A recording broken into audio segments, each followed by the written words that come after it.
نحمده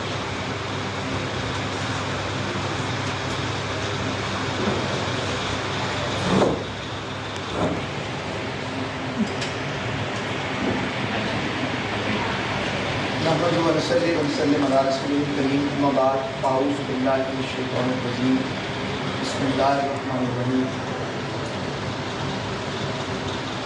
دنیا کو ہے پھر مارکائے روح و بدن پیش، دنیا کو ہے پھر مارکائے روح و بدن پیش، تہذیب نے پھر اپنے درندوں کو ابھارا، اللہ کو پامر دیے مومن پر بھروسہ، ابلیس کو یورپ کی مشینوں کا سہارا، دی ہاتھ سے دے کر اگر آزاد ہو ملت، ہے ایسی تجارت میں مسلمان کا خسارہ.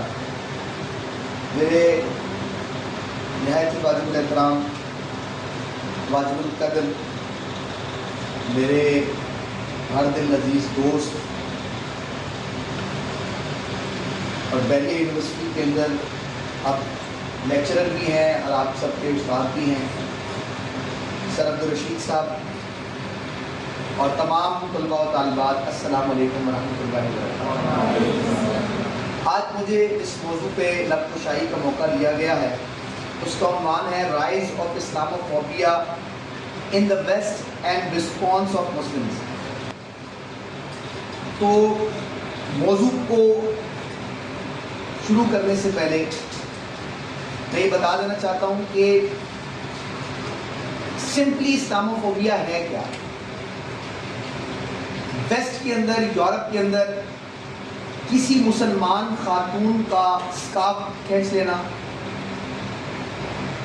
یا کسی مسلم فیملی کو جب یہ شناخت ہو جائے کہ یہ مسلم ہے ان کو تنگ کرنا، مسلمانوں کو شاعر اسلام کو ادا کرنے سے روکنا اور مسلمانوں کو کسی بھی حیثیت کے اندر تنگ کرنا اور ان کی زندگی کو اجیرن اور مشکل سے مشکل کرنا، اس کو اگر ہم ایک عنوان کے تحت ڈسکس کریں اسے اسلاموفوبیا کہتے ہیں. اسلاموفوبیا جو لفظ ہے یہ کوئی زیادہ پرانا نہیں ہے، تقریباً اس کی جو تاریخ ہے وہ 20 سال سے زیادہ نہیں ہے، یا زیادہ سے زیادہ 20 سے 25 سال. اسلاموفوبیا کا رجحان تاریخ اسلام میں رہا ہے.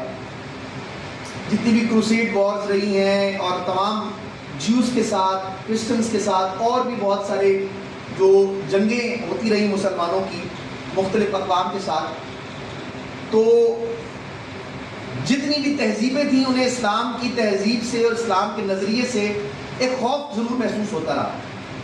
لیکن جس اسلاموفوبیا کو جو اب ہم ڈسکس کر رہے ہیں اس کی تاریخ زیادہ پرانی نہیں ہے. اور اگر ہم اسلاموفوبیا کو دیکھیں تو بیسیکلی یہ پولیٹیکل اسلام سے خطرہ ہے. یعنی اگر آپ یورپ میں عمومی طور پہ دیکھیں تو وہ کہتے ہیں کہ ہمیں کسی کے مسلمان ہونے سے کوئی پرابلم نہیں ہے. سیکولر اسٹیٹ، یعنی یورپ میں زیادہ تر سیکولر اسٹیٹس ہیں، اور سیکولر اسٹیٹ ہوتی ہی وہ ہے جو کہتی ہے کہ ہر انسان کا بنیادی حق ہے کہ وہ مذہب پر آزادی سے عمل درآمد کر سکے، اس میں کوئی دو رائے نہیں ہے. لیکن وہ کہتے ہیں کہ ہم اسٹیٹ اور ریلیجن کو الگ الگ رکھیں گے.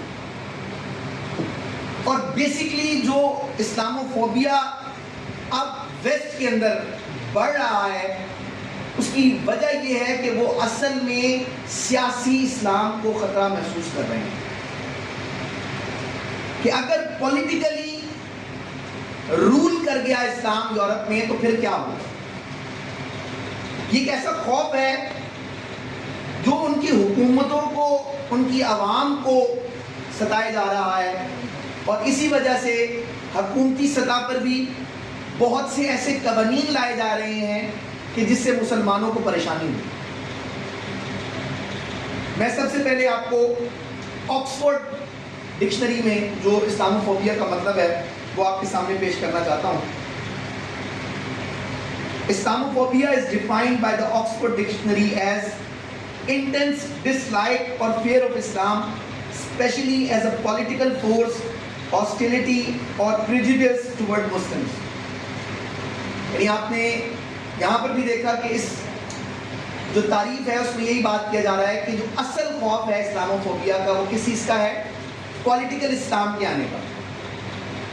اچھا فوبیا جو ہے نا کسے کہتے ہیں؟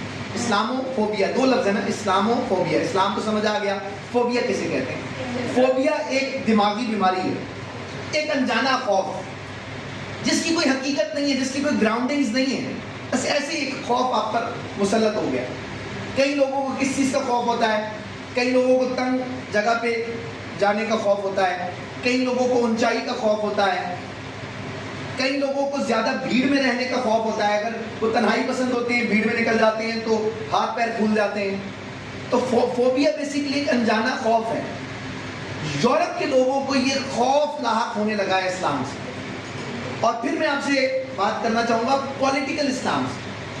اچھا جب میں پولیٹیکل اسلام کہہ رہا ہوں تو اب میں 3 پوائنٹس آپ کے ساتھ شیئر کرنے جا رہا ہوں, ان کو آپ نے بڑے تسلی سے سمجھنا. پہلا پوائنٹ یہ ہے کہ یورپ کے اسٹرکچر کو سمجھیں کہ یورپ میں جو لوگ رہتے ہیں ان کی مائنڈ سیٹ کیا ہے, پہلے آپ اس کو سمجھیں. تو اس میں یہ بات سمجھنے کی ہے کہ یورپ میں اب سیکولر اسٹیٹس ہیں, یورپ پورا لبرل ہے. اب اس کو سمجھنے کے لیے ایک بات ضروری ہے, وہ کیا ہے کہ یورپ نے مذہب بیزاریت کا اعلان کر دیا تھا آج سے 400-500 سال پہلے, اور وہ اب اس میں بہت آگے جا چکے ہیں. اب اس بات کو سمجھیں, تھوڑی سی تاریخ پہ یورپ کی تاریخ پر آتے ہیں. جب یورپ میں اسپین میں مسلمانوں کو نکالا گیا اور مسلمانوں کی جو ساری کتابیں تھیں سائنس اینڈ ٹیکنالوجی کی, 800 سال پوری دنیا میں رول کیا مسلمز نے, 800 ایئرز. جتنی بھی سائنس اینڈ ٹیکنالوجی کی بکس تھیں یا جتنا بھی علم پھل پھول رہا تھا وہ اسپین میں پھل پھول رہا تھا. اور جس طرح ہمارے یہاں پر Oxford, Princeton, Cambridge, London school of economics, بہت سی یونیورسٹیز ہیں, اس دور میں اسپین میں بڑی بڑی یونیورسٹیز ہوتی تھی اور وہاں ورلڈ آرڈر مسلمانوں کا چلتا تھا. اور کرسچنز, جیوز, بڑے بڑے لوگ قرطبہ میں آتے تھے, اشبیلیہ میں آتے تھے, بغداد میں آتے تھے اور یہاں سے علم حاصل کرتے تھے. لیکن جب مسلمانوں کا زوال سٹارٹ ہوا اور مسلمانوں کو اسپین سے نکالا گیا تو یہ تمام ہسٹورینز کہتے ہیں, یورپین ہسٹورینز بھی کہتے ہیں کہ انہوں نے ایک مسلمان بھی زندہ نہیں چھوڑا اور ایک یہودی بھی زندہ نہیں چھوڑا. اگر مبالغہ آرائی کا خوف ہے تو پھر اتنی بات کہی جا سکتی ہے کہ بڑی تعداد میں مسلمانوں کا قتل عام کیا اور بڑی تعداد میں یہودیوں کا انہوں نے قتل عام کیا, صرف مسلمانوں کا بھی نہیں کیا. اس کے بعد سے یورپ کی ترقی بہرحال شروع ہوئی کیونکہ جتنا علم تھا وہ سارا کا سارا یورپ میں شفٹ ہو گیا. جو عربی زبان میں تھا ٹرانسلیٹرز لگائے گئے اور انگلش میں ٹرانسلیٹ ہونا سٹارٹ ہوا. اور اس پر اقبال نے شعر کہا تھا, حکومت تو آنی جانی شے ہے مگر وہ علم کے موتی, کتابیں اپنے آبا کی جو دیکھیں ان کو یورپ میں تو دل ہوتا ہے سی پارا. وہاں سے ان کی ترقی کا آغاز ہوا. لیکن اس میں ایک بڑا اہم ایلیمنٹ میں آپ کے ساتھ شیئر کرنا چاہ رہا ہوں, وہ یہ تھا کہ پادری کی گورنمنٹ آ گئی. وہاں پر ریلیجیس لوگ یورپ میں آ گئے اور ان کی گورنمنٹ اسٹارٹ. اس کے لیے آپ کبھی گوگل کر کے دیکھیں تو ایک لفظ ہے اسپینش انکویزیشن, کبھی آپ اس کو پڑھ لیں. جب پادری کی گورنمنٹ آئی تو اس نے دوسرے فرقے پہ کفر کے فتوے لگائے اور کفر کے فتوے لگا کے انہوں نے زمینیں قبضہ کرنا شروع کر دی اور اپنے مسلک کے علاوہ, اپنے مذہب کے علاوہ دوسرے مذاہب کو بھی نشانہ بنانا سٹارٹ کیا.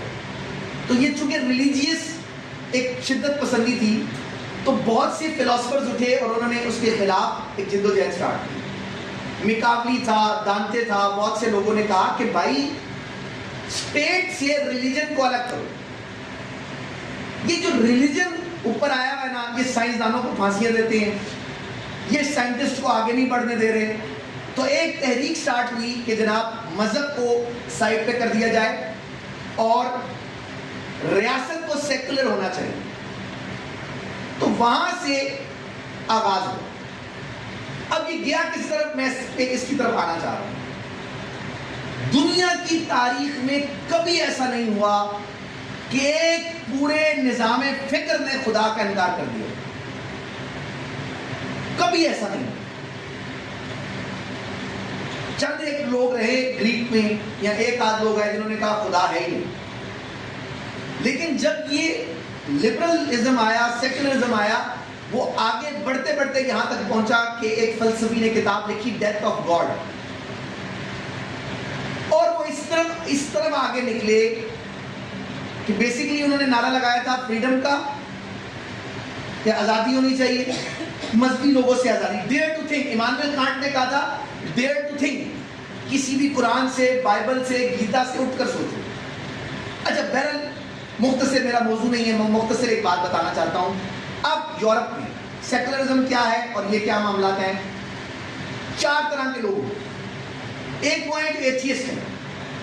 ایتھیسٹ مجھے بتانا نہیں پڑے گا، وہ ہے جو کہتے ہیں خدا ہے ہی نہیں، خدا کا کوئی وجود نہیں، یہ دنیا خود بخود بن گئی ہے، خود بخود چل رہی ہے، فطرت کے قوانین ہے جس سے چل رہی ہے. ایک بگ بینگ تھیوری وہ پیش کرتے ہیں اور اس کے تحت ساری باتیں کرتے ہیں. اچھا اس کے علاوہ ایک کانسیپٹ ہے یورپ میں ایگنوسٹسزم کا. ایگنوسٹکس جو ہیں وہ کیا کہتے ہیں؟ وہ کہتے ہیں خدا ہے تو صحیح نہیں. ایگنوسٹکس کہتے ہیں کہ خدا ہے یا نہیں ہمیں نہیں پتا، نہ ہم اپنی ریشنل پوائنٹ سے ہم خدا کو سمجھ سکتے ہیں، نہ ہمارے سینسز اس کو محسوس کر سکتے ہیں. تو جو چیز سینسز میں نہیں آ سکتی، جو چیز ریشنلٹی میں نہیں آ سکتی، ہم وہ انہیں تذبذب کا شکار ہیں. ایگنوسٹسزم والے جتنے بھی لوگ ہیں وہ کہتے ہیں خدا ہے یا نہیں ہمیں اس کا پکا پتہ نہیں. یہ کوئی ایسی بات نہیں ہے جس کو ڈیبیٹ میں لایا جائے، کوئی اور باتیں نہیں. خدا کو مکمل انکار بھی نہیں کرتے. پھر ایک نظریہ آتا ہے ڈیزم کا. ایک نظریہ کیا آتا ہے؟ ڈیزم کا. ڈیزم میں وہ کہتے ہیں خدا تو ہے، لیکن خدا نے اس دنیا کو بنا کر اس کے کچھ ایبسلیوٹ لاز بنا دیے ہیں، اور جو ایبسلیوٹ لاز بن چکے ہیں اس کے تحت یہ دنیا چل رہی ہے، یعنی فطرت کے قوانین کے تحت چل رہی ہے. خدا نے کائنات کو بنا کر اب کائنات سے الگ بیٹھ گیا ہے. خدا کا اس کائنات سے کوئی تعلق نہیں ہے. اللہ کے حکم سے ہر چیز نہیں چل رہی، بلکہ اس نے ایک کریٹر ہے جس نے بنایا، لیکن ابھی اپنے لاز کے تحت چل رہا ہے. یہ بیسیکلی کانسیپٹ ہے. لیکن سیکولرزم کیا ہے؟ جب ہم یہ کہتے ہیں نا کہ جو سیکولر بندہ ہے وہ خدا کو نہیں مانتا، تو یہ مضحکہ خیز بات ہو جاتی ہے جب یہ فرق نہ پتا ہو. سیکولرز یہی کہتے ہیں بھائی ہمارے موقف کو صحیح سمجھتے ہی نہیں اسلامسٹ. سیکولرزم کیا ہے؟ سیکولرزم یہی ہے کہ اسٹیٹ میں اور ریلیجن کو الگ کر دیا گیا، جیسے اس دور میں کر دیا گیا. اب سمجھ آ رہی ہے؟ میں پوائنٹ پہ لے کر آ رہا ہوں. سیکولرزم کیا ہے کہ اسٹیٹ اور ریلیجن الگ الگ ہونا چاہیے. یعنی انفرادی زندگی میں کوئی بھی سیکولر اسٹیٹ آپ کو منع نہیں کرے گی مسجد میں نماز پڑھنے سے. پڑھیں نماز، وہ تو آپ کو مسجدیں بنا کے دیتے ہیں. یورپ میں گرجے خالی ہو گئے، مسلمانوں نے خرید کر مسجدیں بنا دی. کرائسٹ چرچ کی مسجد کیا ہے؟ چرچ کی مسجد. کیا مطلب؟ پہلے چرچ تھا پھر مسجد بنی. تو ان کو جو سیکولر اسٹیٹس ہیں ان کو انفرادی طور پہ کوئی مسئلہ نہیں ہے. ایک بندہ نماز پڑھے، روزہ رکھے، حج کرے، زکوٰۃ دے، انفرادی طور پہ اسلام کو پریکٹس کرے، ان کو کوئی مسئلہ نہیں ہے. سیکولر اسٹیٹ ہے ہی وہ جو کہتی ہے کہ گاڈ سینٹرک ہو کے نہیں سوچنا. انفرادی زندگی میں انسان جو مرضی کر لے، لیکن اجتماعی سطح پر کوئی بھی کام کسی بھی مذہب کے تحت نہیں ہونا چاہیے. کوئی بھی پولیٹیکل سسٹم کے لیے آپ قرآن سے رہنمائی نہیں لے سکتے. ایک اجتماعی سطح کے کسی بھی کام کے لیے، پولیٹیکل سسٹم کے لیے آپ نہیں لے سکتے رہنمائی. آپ اکنامک سسٹم کے تحت کوئی رہنمائی نہیں لے سکتے. آپ کوئی ثقافتی طور پر کوئی کام مذہب سے رہنمائی نہیں لے سکتے. بلکہ وہ کہتے ہیں کہ کون فیصلہ کرے گا؟ پہلے خدا پرستی تھی، اب انسان پرستی ہے، ہیومنزم کا کانسیپٹ ہے سیکولرزم میں. پہلے لوگ گاڈ سینٹرک ہو کر سوچتے تھے، اب ہیومن سینٹرک ہو کر سوچتے ہیں کہ جمہوریت ہے بھائی، جو انسان کہیں گے، جو اکثریت کہے گی ہم اس پر چلیں گے. اکثریت کہتی ہے شراب جائز ہے تو شراب جائز ہے. جہاں تک لوگ کہہ رہے ہیں کہ بھائی پارلیمنٹ سے لا لے کر آؤ شراب جائز ہے، تو چونکہ لا میں آ گیا، ان کی نظر میں، ریاست کی نظر میں، ایک سیکولر اسٹیٹ کی نظر میں اگر اکثریت کہتی ہے کہ شراب جائز ہے تو شراب جائز ہوگی. اور ان کی نظر میں ایک شراب پینے والا، ان کی نظر میں ایک شراب پینے والا اور ان کی نظر میں ایک مسجد میں جانے والا برابر ہے. آپ سمجھ رہے ہیں؟ یعنی اگر جیسے یورپ میں ہوا، فیمنزم کی جب تحریک چلی، ریڈیکل فیمنزم، مارکسسٹ فیمنزم، بہت سارے فیمنزم آئے، تو کیا ہوا؟ عورت کی شادی کو قانونی حیثیت دے دی گئی، مرد کی شادی کو قانونی حیثیت دے دی گئی. ہم جنس پرستی وہاں پر قانون کا حصہ بن گئے. تمام معاملات. اب آپ کیا کر سکتے؟ اب معاملات آپ اس بات کو سمجھیں کہ بیسک معاملہ کیا ہے. وہ یہ کہتے ہیں اجتماعی سطح پر کوئی بھی کام کسی مذہب کے تحت نہیں ہو سکتا. تو یہ ہے کہ سیاست. اب معاملہ کیا ہے؟ اب معاملہ یہ ہے کہ انہیں یہ خطرہ پڑنے لگا ہے کہ مسلمان یورپ کے ہر ملک میں بڑھ رہے ہیں. میں آپ کے اسٹیٹسٹکس دوں گا. اب انہیں یہ خطرہ ہے سیاسی اسلام سے. اگر آپ سیاسی اسلام کا کانسیپٹ نہیں رکھتے تو ویسٹ آپ کو خطرے کے طور پر نہیں لیتا، لیکن ویسٹ کہہ رہے ہیں کہ یہ طاقت آہستہ آہستہ بڑھ رہی ہے، اب اس کو روکنا ہے. اب اس کے میں کچھ پوائنٹس آپ کے ساتھ شیئر کروں گا، زیادہ آپ کو ٹائم نہیں دوں گا. ایک بات سمجھیں گے کہ اب ہوا کیا. معاملہ یہ بنا کہ ایک امریکن تھنک ٹینک ہے، اس نے ایک رپورٹ جاری کی کہ یورپ مسلمانوں کو کس نظر سے دیکھتا ہے. تو یورپ مسلمانوں کو 4 حصوں میں تقسیم کرتا ہے. کتنے حصوں میں تقسیم کرتا ہے؟ 4 میں سے کہتے ہیں 2 کو سپورٹ کرنا ہے اور 2 کو سپورٹ نہیں کرنا. اچھا، جو 2 کو سپورٹ نہیں کرنا وہ کون ہے؟ اور جن 2 پہ فنڈنگ کرنی ہے وہ کون ہے؟ پہلے وہ کہتے ہیں کہ جو فنڈامنٹلسٹ ہیں یا ایکسٹریمسٹ مسلمز ہیں ان کو لائن پہ لگائیں، سائڈ لائن پہ لگائیں.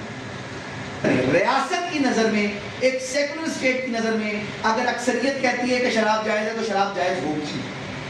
اور ان کی نظر میں ایک شراب پینے والا، ان کی نظر میں ایک شراب پینے والا اور ان کی نظر میں ایک مسجد میں جانے والا برابر ہے. آپ سمجھ رہے ہیں؟ یعنی اگر جیسے یورپ میں ہوا، فیمنزم کی جب تحریک چلی، ریڈیکل فیمنزم، مارکسسٹ فیمنزم، بہت سارے فیمنزم آئے، تو کیا ہوا؟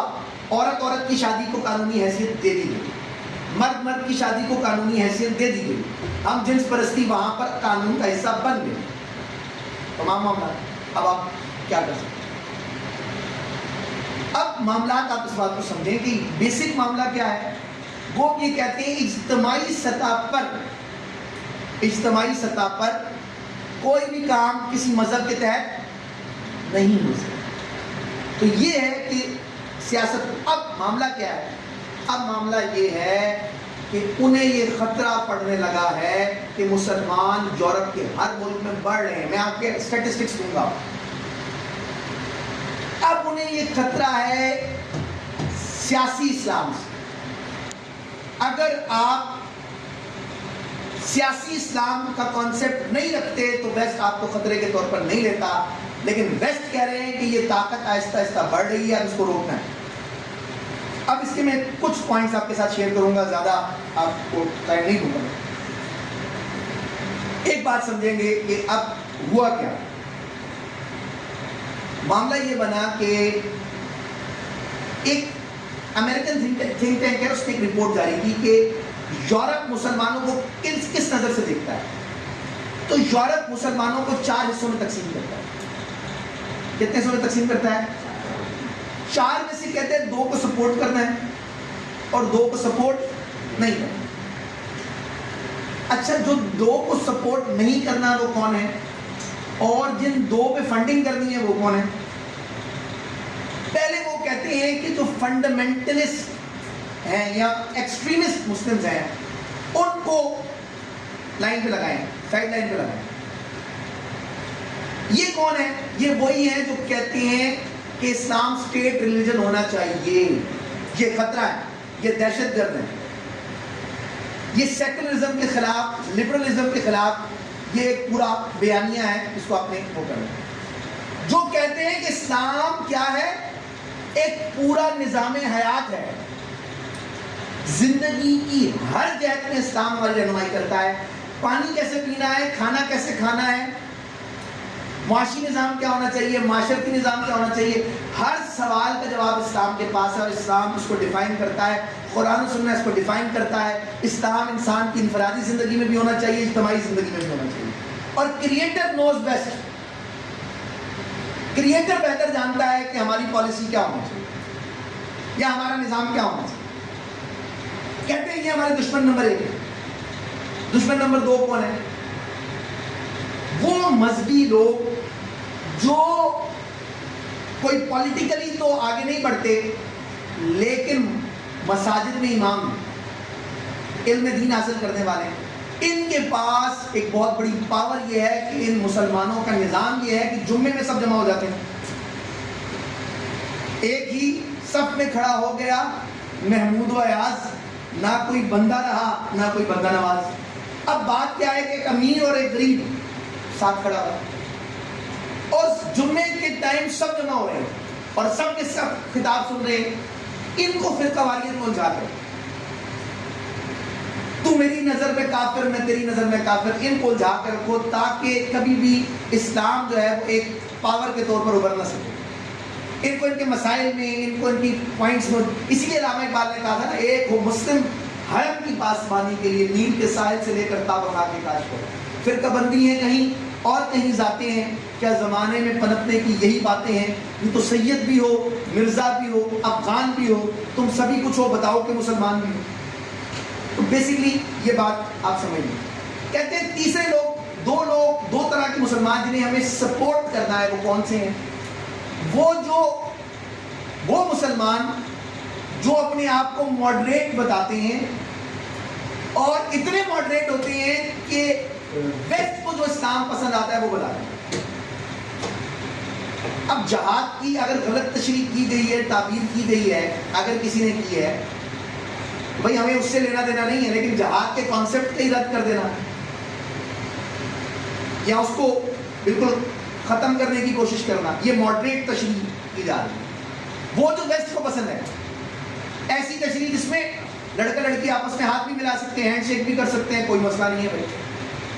یہ جو تشریح ہو رہی ہے جو ویسٹ کو پسند ہے، جس میں آپ اپنے گراؤنڈز کے ساتھ ہل رہے ہیں یا اس کے ساتھ معاملات ہو رہے ہیں، اس کو آپ، تو کہنے کا مقصد یہ کہ جو تیسرے لوگ ہیں کہتے ہیں انہیں سپورٹ کرو جو اسلام کو کیا کریں، وہ کہتے ہیں اسلام کو شدت پسندی سے پاک کر کے پیش کریں، جہاد والی آیات کو نہ بیان کریں اور بہت سی چیزیں نہ کریں، اور بالکل جو ہے نا اس طرح اسلام پیش کریں جو کہیں کہ اسٹیٹ میں اسلام کا کوئی تعلق نہیں.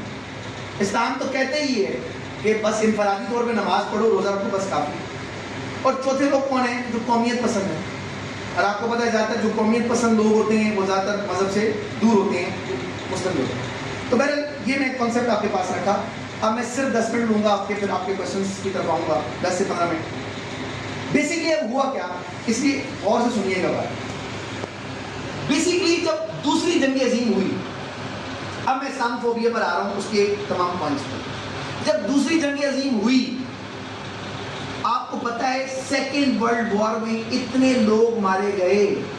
کہتے ہیں جب سے حضرت آدم علیہ السلام دنیا میں آئے ہیں تب سے دوسری عالمی جنگ تک جتنے لوگ جنگوں میں مارے گئے اس سے زیادہ صرف سیکنڈ ورلڈ وار میں مارے گئے.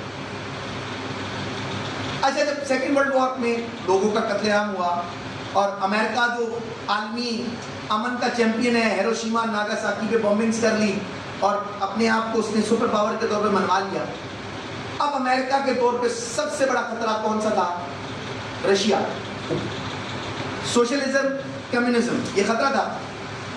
آپ کو یقین نہیں آئے گا امریکہ مسلمانوں کے ساتھ بہت اچھا ہو، پورا یورپ مسلمانوں کے ساتھ بہت اچھا ہو، باقاعدہ وہ قرآن کے نسخے ٹرانسلیٹ کرواتے تھے اور بتاتے تھے قرآن کمیونزم کے خلاف ہے، کمیونزم زیادہ مذہب بیزار ہے. وہ کہتے تھے بلیورز اور نان بلیورز. ہم لوگ تو یار اللہ کو ماننے والے ہیں، گاڈ کو ماننے والے ہیں. یہ جو رشینز ہیں یہ مذہب کو افیون کہتے ہیں، یہ نان بلیورز ہیں. انہوں نے ہمیں ساتھ ملایا. ہمارے وہ جو آج افغانستان میں لڑنے والے مجاہدین ہیں ان کو فریڈم فائٹرز کہتے تھے. گلبدین حکمت یار کو اور بہت سارے لوگوں کو بلاتے تھے وہاں پر تمام چیزیں. میرا موضوع نہیں ہے، آگے چلیں. بیسکلی انہوں نے پاکستان کو بھی بیچ میں انوالو کیا. رشیا کمیونزم اتنا خطرناک ہو گیا تھا کہ دنیا کا سب سے بڑا ملک تھا رشیا، اب بھی ہے. 30 کروڑ آبادی تھی، 27 سے 30 کروڑ آبادی تھی اس ٹائم. انڈیا کے بعد سب سے بڑی آبادی تھی اور دنیا کا ایک بہت بڑا رقبہ ان کے پاس تھا. جب ان کو توڑا رشیا کو تو 15 ملک آزاد ہوئے، 15 کروڑ لوگ آزاد ہوئے، 1 کروڑ مسلمان تھے اس میں سے. تو کمیونزم اتنا بڑا خطرہ ہوا، سوشلزم اتنا بڑا خطرہ ہوا کہ یہ امریکہ ان سے اس طرح ڈرا ہوا تھا کہ آدھا یورپ میں کمیونزم پھیل گیا، سوشلزم پھیل گیا، کیوبا میں آ گیا، آدھی افریقہ میں آ گیا. امریکہ کو اپنی سپریمیسی خطرے میں لگی. لیکن جس طرح جہاد کے نعرے کو امریکہ نے سپورٹ کیا، یورپ نے سپورٹ کیا اور ان کو ہیروز کی طرح پیش کیا، آپ یقین کریں بڑی حیرت ہوتی ہے کہ جیسے ہی رشیا ٹوٹا، سوشلزم ختم ہوا، انہوں نے سوچا اگر یہ مسلم پاور جو 1 لاکھ مجاہدین کہاں اتارے گئے، افغانستان میں اتارے گئے، انہوں نے رشیا کو توڑ دیا. اگر یہ ہمارے خلاف متحد ہو گئے تو پھر ہمارے ساتھ کیا کریں گے. وہاں سے اسلاموفوبیا کلچر کا آغاز ہوتا. وہی یورپ جو ابھی اسلام کا سہارا لے کر کمیونزم اور سوشلزم کے خلاف ایک تحریک بلڈ کر رہا تھا، اب وہی یورپ آہستہ آہستہ اسلاموفوبیا کی طرف بڑھنے لگا. اور جب 2001 میں ورلڈ ٹریڈ سینٹر والا معاملہ ہوا، 9/11 کا معاملہ ہوا، اس کے بعد تو اسلاموفوبیا معاملہ بہت حد تک آگے بڑھے. اب میں صرف اس کے وجوہات اور اس کے نتائج بتا کے اجازت چاہوں گا. پہلی وجہ اسلاموفوبیا جو ویسٹ میں پھیل رہا ہے، اس کی پہلی وجہ کیا ہے؟ میڈیا ہے. کیوں میڈیا ہے؟ آپ کو میں بتاتا چلوں. جب کرائسٹ چرچ کی مسجد میں ایک برینٹن ٹاٹ نام کا بندہ تھا، بہت پڑھا لکھا بندہ، ہسٹری کا اسٹوڈنٹ تھا.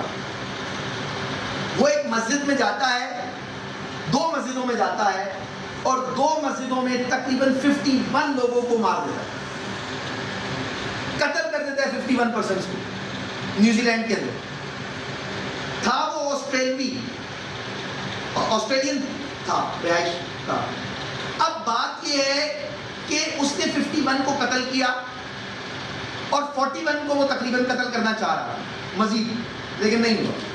اچھا مزے کی بات یہ ہے کہ جس گن سے اس نے قتل کیا، اس گن کے اوپر اس کے آئیڈیلز کے نیم موجود تھے. اس گن کے اوپر اس کے نام لکھے ہوئے تھے باقاعدہ، جو اس سے گن برآمد کی گئی.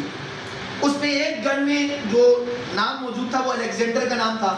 الیگزینڈر کا نام لکھا ہوا تھا جس نے کینیڈا میں 6 نمازیوں کو شہید کیا تھا، مسلمان. اس کا نام لکھا ہوا باقاعدہ اور اس کا کارنامہ بھی لکھا ہے. میں نے اس کا نام اس لیے لکھا ہے. اس نے دوسرا نام سکندر برگ کا لکھا تھا جس نے خلافت عثمانیہ کے خلاف اعلانیہ بغاوت کی تھی اور بڑی کامیابی حاصل کی. اس کا نام اس نے لکھا ہوا تھا اس گن کے اوپر. تیسرا جو نام اس نے لکھا ہوا تھا وہ چارلز مارٹن کا نام لکھا تھا کہ جس نے اسپین میں ایک بڑی فوج کو شکست دی تھی مسلمانوں کو. یعنی اس کے اندر بالکل تعصب جو ہے نا وہ بہت کوٹ کے بھرا ہوا ہے. اب سوال یہ ہے کہ وہ مسلمانوں سے اتنی شدید نفرت کیوں کرتا تھا؟ تو آپ کو اس کے لیے آسٹریلیا کے میڈیا کو تھوڑا سا دیکھنا پڑے گا. اب میں کچھ اسٹیٹسٹکس آپ کے سامنے رکھ رہا ہوں. ایک رپورٹ کے مطابق، ایک ریسرچ رپورٹ کے مطابق آسٹریلیا کے 5 بڑے نیوز پیپر ہیں. کتنے ہیں؟ 5. ان میں سے ایک سال میں 3000 مضامین اسلام کے خلاف شائع ہوئے. 3000 ایک سال میں 5 بڑے اخباروں میں 3000 آرٹیکلز اسلام کے خلاف پبلش ہوئے. یعنی ہر روز 5 اخباروں میں 8 مضمون شائع ہوئے. یعنی ہر روز ان 5 اخباروں میں ایک اخبار میں 8 آرٹیکلز شائع ہوتے ہیں. اور جو فرنٹ پیج پر آرٹیکلز آتے رہے 152 آرٹیکلز ہیں جو فرنٹ پیج پہ لگائے گئے. یہ آسٹریلیا کا اسلاموفوبیا کا حال ہے، ان کے میڈیا کا حال ہے. یہ صرف ایک مختصر اسٹیٹسٹکس میں نے آپ کے سامنے رکھے.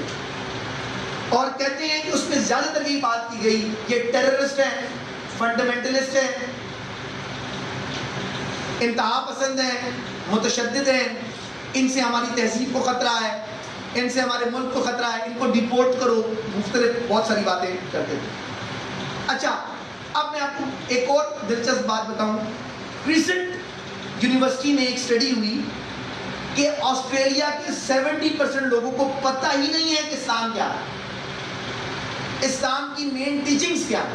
اب کیا ہے، جب 70% لوگ اسلام کیا ہے پتہ ہی نہیں ہے اور پھر آپ 3000 آرٹیکلز ایک دن کے اندر شائع کرتے ہیں تو آپ کیا پیغام دے رہے ہیں؟ آپ کون سا لبرلزم لے کر آ رہے ہیں؟ آپ کون سی فریڈم آف ایکسپریشن کی بات کر رہے ہیں؟ آپ کون سی آزادی کی بات کر رہے ہیں؟ آپ ایک مخصوص طبقے کو ٹارگٹ کر رہے ہیں، مخصوص مذہب کو. آپ اپنی گراؤنڈنگز کے اندر دیکھ رہے ہیں، کیا آپ اپنی گراؤنڈنگز میں کوئی صحیح نتیجے پر ہیں؟ اب دیکھیں اسلاموفوبیا کی دوسری بڑی وجہ کیا ہے. دوسری بڑی وجہ مسلمانوں کی آبادی. مسلمانوں کی آبادی کیسے ہے؟ یہ اتنے دلچسپ اسٹیٹسٹکس ہیں کہ آپ حیران ہو جائیں گے کہ امریکی تھنک ٹینک پیو ریسرچ کے مطابق، پیو ایک امریکی تھنک ٹینک ہے، اس کی ریسرچ کے مطابق اس وقت مسلمانوں کی آبادی دنیا کی آبادی کا 23% ہے. 23% مسلمان ہیں پوری دنیا میں. اچھا، جو پیو ریسرچ ہے یہ کام ہی آبادی پہ کرتا ہے کہ آبادی کس میں کہاں کہاں ہے اور اس پہ ریسرچ کرتا ہے. کہتے ہیں کہ 2050 میں مسلمانوں کی آبادی 30% ہو جائے گی. یہ ریسرچ کہتے ہیں. یعنی دنیا میں ہر تیسرا شخص مسلمان ہوگا 2050 تک. اچھا، تعداد کیوں بڑھ رہی ہے مسلمانوں کی؟ اس کی وجہ مسلمانوں کی آبادی کا تیزی سے بڑھنا ہے. کہتے ہیں کہ دنیا میں ہر مسلمان کے اوسطاً 3.1% بچے ہوتے ہیں. اور تمام مذاہب کو لے لیں، آپ تمام مذاہب کو انکلوڈ کر لیں، ان کے 2.3 اوسطاً بچے ہوتے ہیں. یعنی تمام مذاہب ایک طرف ہیں اور مسلمان ایک طرف ہیں آبادی کے حوالے سے. اچھا، پھر یورپ میں مسلمان کیوں بڑھ رہے ہیں؟ اسٹیٹسٹکس میں آپ کو بتاتا جاؤں گا، آپ حیران ہوتے جائیں گے. امریکہ، یورپ، آسٹریلیا، جرمنی، ہر جگہ مسلمان بڑھ رہے ہیں. کیوں بڑھ رہے ہیں؟ وجہ یہ ہے کہ یورپ میں شادی کا رجحان ہی نہیں ہے. اگر شادی ہے، ہم جنس پرستی ہے. پھر اس کے بعد مقامی آبادی کا تناسب کم ہونا ہے. مقامی آبادی تھوڑی رہ رہی ہے، باہر سے لوگوں کو لا کے آباد کیا جا رہا ہے. یعنی جو وہاں کے لوگ ہیں وہ کم ہیں، باہر کے لوگ مسلمان ہی آ جاتے ہیں ان ملکوں میں. یہ بھی ایک وجہ ہے. پھر اس کے بعد کیا ہے کہ یہ بچوں کی ذمہ داری اٹھانا نہیں چاہتے. یعنی زیادہ بچے پیدا تو دور، وہ بچے پیدا ہی نہیں کرنا چاہتے. یہ ایک بڑا مسئلہ ہے. اب اس کا نتیجہ کیا نکلا؟ مسلمان آبادی میں بڑھ رہے ہیں. اب میں اسٹیٹسٹکس آپ کے سامنے رکھ رہا ہوں. کینیڈا میں 2001 سے 2006 تک 1.6 ملین افراد کا اضافہ ہوا، یعنی تقریباً 16 لاکھ کے قریب، جن میں سے 1.2 ملین افراد مسلمان تھے. 1.6 کا اضافہ ہوا، 1.2 ملین مسلم ہیں جو بچے پیدا ہوئے. اب پھر آگے چلے، امریکہ میں موجودہ شرح پیدائش 1.6 ہے، اور کہا جاتا ہے 1970 میں پورے امریکہ میں 1 لاکھ مسلمان کتنے تھے؟ 1 لاکھ. اب پورے امریکہ میں 1 کروڑ سے زیادہ مسلمان، اور کہا جاتا ہے کہ 30 سالوں تک اگر یہی حال رہا امریکہ میں مسلمز کی تعداد 5 کروڑ ہو گئی. آپ کو فرانس کے حوالے سے زیادہ بات کی جاتی ہے اسلاموفوبیا کی. فرانسیسی صدر تھے فرانس مترا، پرانے سابق فرانس کے صدر تھے. ان سے یہ کہا گیا کہ اسلام بہت تیزی سے پھیل رہا ہے فرانس میں، تو آپ اس کا کیا حل کریں گے؟ صحافی نے کوشچن کیا. کہتے ہیں کہ 2027 میں فرانس میں ہر 5واں شخص مسلمان ہوگا. ابھی 2022 چل رہا ہے، 5 سال کی بات کر رہے ہیں، 20% چلے جائے گا. یعنی کہا جاتا ہے کہ صرف فرانس میں مسلمانوں کی تعداد 50 لاکھ ہے، 5 ملین مسلمز ہیں. تو جب یہ کوشچن کیا صحافی نے فرانس مترا سے کہ یہ جو آبادی بڑھ رہی ہے یہ تو آگے جا کے بہت بھیانک اسٹیٹسٹکس نکلیں گے، اگر باقی زیادہ اکثریت مسلمان ہو گئی تو آپ کیا کریں گے؟ تو اس نے کہا میں بھی مسلمان ہو جاؤں گا. یہ ایک سیاسی بیان تھا جو اس نے دے دیا. اس کے بعد سے اس بات کو ان کے تھنک ٹینکس نے بہت اہمیت سے لیا، اور اب جو فرانسیسی صدر ہے جو اسٹیٹ کی بنیاد پر آ کر اسلام کی شان میں گستاخی کرتا ہے اور کہتا ہے کہ ہم اپنی سیکولر اقدار کو نہیں چھوڑیں گے. کسی نے بھی اسٹیٹ کے طور پر کسی یورپ کے ملک میں جرأت نہیں ہوئی کہ وہ اسٹیٹ کے طور پر حضور علیہ السلام کی شان میں گستاخی کا ارتکاب کرے، جس کی وجہ سے دنیا کے بڑے بڑے ممالک نے بائیکاٹ کیا ان کی پروڈکٹس کا، تو پھر ان کی عقل ٹھکانے ہیں کچھ آئی. تو بیسکلی یہ ہے کہ یہ وہ خوف ہے کہ اگر اسلام آ گیا تو پھر کیا ہوگا. تو یہ سیکنڈ پوائنٹ تھا. تھرڈ پوائنٹ جو ہے وہ کیا ہے کہ دہشت گردی کا لیبل اسلام پہ لگاتے ہیں، مسلمان دہشت گرد ہیں. اب کہتے ہیں اگر تمام مسلمان دہشت گرد نہیں تو تمام دہشت گرد تو مسلمان ہیں. یہی بات ہے نا، یہی کہتے ہیں. میں آپ کو بتاؤں کہ ISIS کس نے بنایا، TTP کس نے بنایا؟ ISIS کا نام سنا ہے؟ داعش کا نام سنا. ISIS کس نے بنائی؟ یہ جو ہمارے یہاں پر تحریک طالبان جو TTP ہے کس نے بنائی؟ یہ کون ان کو فنڈنگ کرتا رہا؟ افغان طالبان ہیں، پاکستان کے اچھے ریلیشنز ہیں ان کے ساتھ ہمیں کوئی مسئلہ نہیں. ان سب شدت پسند تحریکوں کو فنڈ بھی یہی کرتے ہیں، ان کے تھنک ٹینکس کرتے ہیں، اور پھر ان کو دکھا کے کہتے ہیں کہ دیکھیں یہ معاملات جو ہے اسلام کے خلاف چل رہے ہیں. پھر لاسٹ پوائنٹ عرض کر رہا ہوں کہ کوشچن لیتا ہوں میں، بس صرف میری 7 سے 8 منٹ گفتگو ہے. اچھا میں اس پہ اس موقف کو رد کرتے ہوئے کچھ دلائل ہے. یوروپول ایک ریسرچ ادارہ ہے، اس کی رپورٹ بڑی اہمیت کی حامل ہے. اس پر کہتے ہیں کہ 2014 7 یورپی ملکوں میں 102 دہشت گردی کے واقعات ہیں. 7 کنٹریز میں، یورپین کنٹریز تھی، 7 کنٹریز میں کتنے واقعات ہوئے؟ 102. ان 102 واقعات میں سے صرف 2 مذہب کی بنیاد پر ہوئے، باقی 100 واقعات میں مذہب کا کوئی رول نہیں. اچھا ایک بحث رہتی ہے کہ مغربی ممالک میں جو مسلمان ہیں وہ وہاں ایڈجسٹ نہیں ہو پاتے. بات یہ ہے کہ مغربی ممالک میں ایڈجسٹ ہونے کے لیے ان کی 3 ڈیمانڈ ہیں. کون کون سی؟ ایک ڈیمانڈ یہ ہے کہ زبان وہی بولی جائے، مسلمان وہ زبان سیکھ لیتے ہیں. دوسری بات ہے قانون کی پاسداری، مسلمان اسٹیٹسٹکس اٹھائیں، ریسرچ اداروں اس کو دیکھیں، وہ اس پر ہوتے ہیں. اور تیسری چیز یہ ہے کہ وفاداری. وفاداری سے مراد یہ ہے کہ ان کا جو قانون ہے اس کے وفادار رہیں، ان کی جو لا ہے اس کا وفادار رہیں، تمام معاملات. پھر ایک بات یہ ہے کہ دیکھیں فرانس اور جرمنی کتنے لڑے، دوسری جنگ عظیم سے کتنے لڑے، لیکن آخر کار فرانس اور جرمنی اچھے طریقے سے رہ رہے. تو بھائی آپ جو ہے اسلاموفوبیا کو کیوں ہوا دے، یہ کیا وجہ ہے کہ کیوں آپ اس کی بات کریں؟ تو بیسکلی آخری پوائنٹ میں شیئر کر رہا ہوں، اور وہ یہ ہے کہ اسلاموفوبیا کے پیچھے فریڈم آف ایکسپریشن کا نعرہ ہے. کہا جاتا ہے مسلمان جو ہے فریڈم آف ایکسپریشن کو سمجھتے نہیں. میری بات سمجھیے گا کہ فریڈم آف ایکسپریشن بری چیز کب ہے؟ ہم تو کہتے ہی نہیں فریڈم آف ایکسپریشن بری چیز ہے. اب چارلی ہیبڈو جو کر رہا ہے، ہم تو حضور سے بہت محبت رکھتے ہیں، آپ کو آپ کے مذہب سے کوئی دلچسپی نہ ہو، ہمیں تو اپنے حضور سے بڑی محبت ہے. ہم تو صحابہ کا نعرہ تھا فداک امی بابی یا رسول اللہ. گو کہ اگر کوئی گستاخی کرے تو اس کے ایک پیرامیٹرز ہیں. ریاست فیصلہ کر سکتی ہے، کوئی انڈیویجول فیصلہ نہیں کر سکتا، اور اسلامک اسٹیٹ میں فیصلہ ہو سکتا ہے. لیکن کہنے کا مقصد یہ ہے کہ آپ کی ماں کو کوئی برا کہے تو آپ کو برا محسوس ہوتا ہے، لیکن اگر آپ کی غیرت ختم ہو گئی ہے، بغیرتی آ گئی ہے، تو بندے کو کوئی محسوس نہیں ہوتا. ہم حضور سے اس قدر عقیدت اور محبت رکھتے ہیں کہ ہم یہ بات برداشت نہیں کر سکتے. تو ویسٹ کو ہم کیسے سمجھا سکتے ہیں؟ سمجھانے کے الگ طریقے اس سے، کیونکہ ہم یہاں جلاؤ گراؤ کریں گے، ترتیب کریں گے، اس سے ہم ویسٹ کو نہیں سمجھا سکتے. جو اسلاموفوبیا میں سب سے بڑا کام ہے وہ چارلی ہیبڈو حضور کے نعوذ باللہ خاکے بناتا ہے، اور آپ اسے ریاستی طور پہ سپورٹ کرتے ہیں. پھر یورپ کے بارے میں ایک اچھی رائے کیسے ڈیولپ ہوگی؟ فریڈم آف ایکسپریشن بری چیز نہیں ہے. فرانس کے صدر نے بھی جو اسلاموفوبیا پہ اسٹانس دیا کہ ہم فریڈم آف ایکسپریشن پہ کوئی سودے بازی نہیں کریں گے. ارے میرے بھائی، فریڈم آف ایکسپریشن اچھی چیز ہے.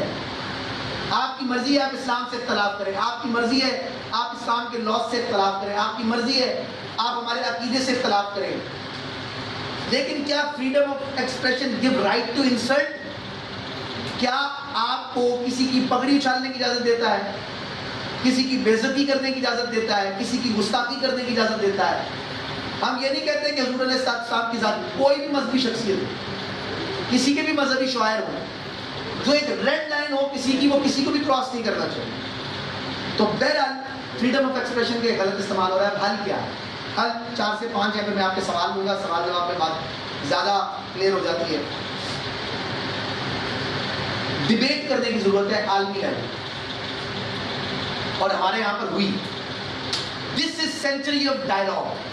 یورپ کو یورپ کی زبان میں سمجھا سکتے ہیں آپ، کوئی تلواریں اٹھا کر نہیں سمجھا سکتے. آپ وہاں پر ریسرچ کا کلچر ہے، ریسرچ کے ذریعے سمجھائیں. ایک ہمارے ادارہ ہے، اس سے یہ کام کیا، آپ گوگل کیجئے گا مسلم انسٹیٹیوٹ کو. مسلم انسٹیٹیوٹ ایک تھنک ٹینک ہے اسلام آباد کا. اس نے فریڈم آف ایکسپریشن پہ ڈیبیٹ کروائی انسانی بنیادوں، آکسفورڈ فارمولے کے تحت. اور اس نے Oxford, Princeton, Cambridge, London school of economics کے اسسٹنٹ ایسوسیٹ پروفیسرز کو بلایا، فور میں بھی اگینسٹ میں بھی. 21 دن کی ڈیبیٹ تھی. آن لائن ڈیبیٹ فورم انہوں نے ایک بنایا آکسفورڈ فارمولے کے تحت. فور میں بھی بڑے بڑے اسکالرز آئے، اگینسٹ میں بھی آئے، اور نتیجہ ہوا 21 دن ڈیبیٹ ہوئی ریشنل بنیادوں پر، انسانی بنیادوں پر. دونوں طرف گورے تھے، کوئی بائی بورن مسلم نہیں تھا، کوئی بائی بورن ایشین نہیں تھا.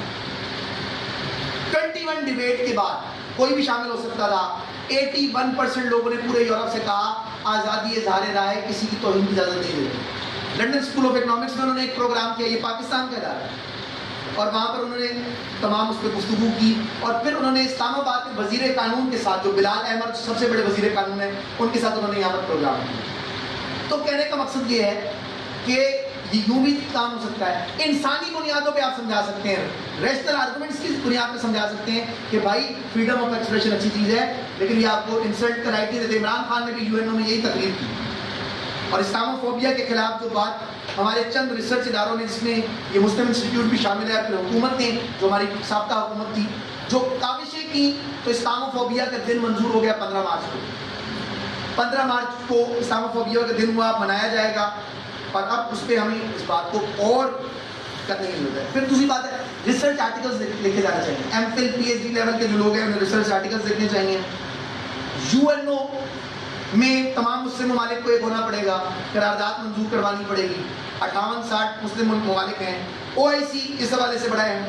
اور پھر مسلمانوں کے اس بات کو کہ مسلمان امن پسند ہے، یہ لاسٹ پوائنٹ ہے، بالکل لاسٹ پوائنٹ ہے، اور میں یہاں پر بیٹھ رہا ہوں آپ کے کوشچنس کے لیے، کہ یہ بات شیئر کرنے کی ضرورت ہے کہ مسلمان امن پسند ہیں، جن کا سلام ہے السلام علیکم، جو حی علی الصلاۃ کہتے ہیں، حی علی الفلاح کہتے ہیں.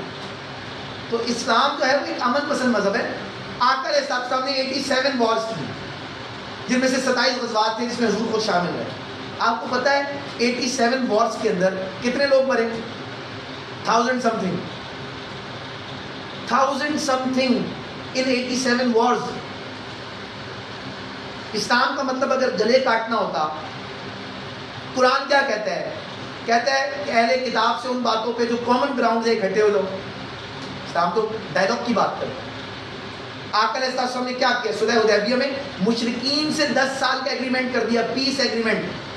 آپ نے تو پیس کو ٹائم دیا. غزوہ بدر اٹھائیں، غزوہ احد اٹھائیں، غزوہ خندق اٹھائیں، کون زیادہ چل کے آیا؟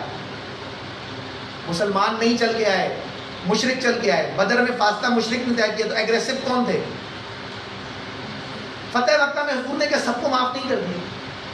تو اسلام کا جو امن پسند چہرہ ہے وہ بھی بتائیں، لیکن اس بات کی حساسیت بھی بتائیں کہ یہ بات جو ہے نا وہ بہت زیادہ حساس ہے کہ حضور کی شان میں بے ادبی ہم مسلمان برداشت نہیں کر سکتے ہیں. آپ کے پیرامیٹرز اور ہوں گے، لیکن اس کے پھر چینلز ہم ڈفرینٹ یوز کر سکتے ہیں کہ جو عالمی لیول پر ہمارے ایک اچھی شناخت بھی پیش کرے اور اسلاموفوبیا کو ہم کم بھی کر سکیں. لیکن اس کے اندر جلدی کچھ نہیں ہوتا، ایک نسل تیار کرنی پڑتی ہے. اسی طرح کے پروگرامز ہوتے ہیں، ان میں نوجوانوں کی ذہن سازی ہوتی ہے اور پھر ہم کسی ایک نتیجے پر پہنچتے ہیں. آخر میں انہیں دعائیہ کلمات سے جانا چاہوں گا کہ نوا پیدا ہو اے بلبل کہ ہو تیرے ترنم سے، کبوتر کے تنے نازک میں شامی کا جگر پیدا ہو، وہاں علینا